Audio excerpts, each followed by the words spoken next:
வீடியோல the other side of zero அத பத்தி தான் பார்க்க போறோம். Actually the other side of zero அப்படிங்கிறது வந்து heading.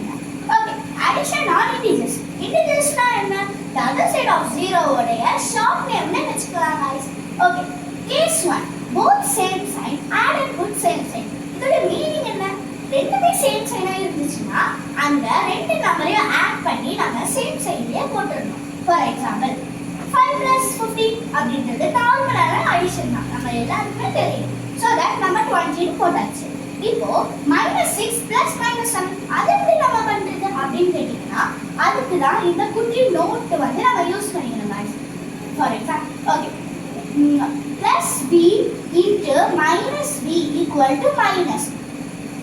அதாவது சம்மல பிளஸும் மைனஸும் வந்து இருந்துச்சுன்னா அது ரெண்டுத்தையும் சப்ட்ராக்ட் பண்ணி எது பிக்கஸ்ட் சிம்பிளோ அது அந்த சிம்பிளை தான் நம்ம போடணும் guys. இப்போ okay and then -b into -b equal to +b. minus into minus equal to plus சிம்பிள்னு ஞாபகம் வச்சுக்கோங்க. ஸோ அதுதான் இந்த சம்மல நம்ம ஃபார்முலாவை யூஸ் பண்ண போறோம். -6 plus -7 அப்படினா நம்ம இது ரெண்டுத்தையும் பிளஸ் பண்ணி மைனஸ் பில் போடணும்.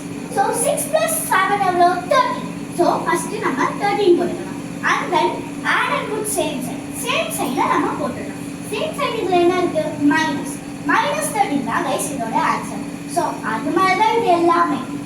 இது வந்து -8 plus -11. அப்போ 8 plus 11 எவ்வளவு? 90. அப்போ 90 சேம் சைன் வந்து மைனஸ் தான் இருக்கு. மைனஸ் போட்டுறோம். 90 plus 10 100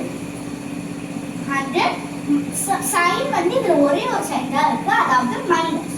ஸோ மைனஸ். இவ்வளோதான் கைஸ் இதோட கான்செப்ட்.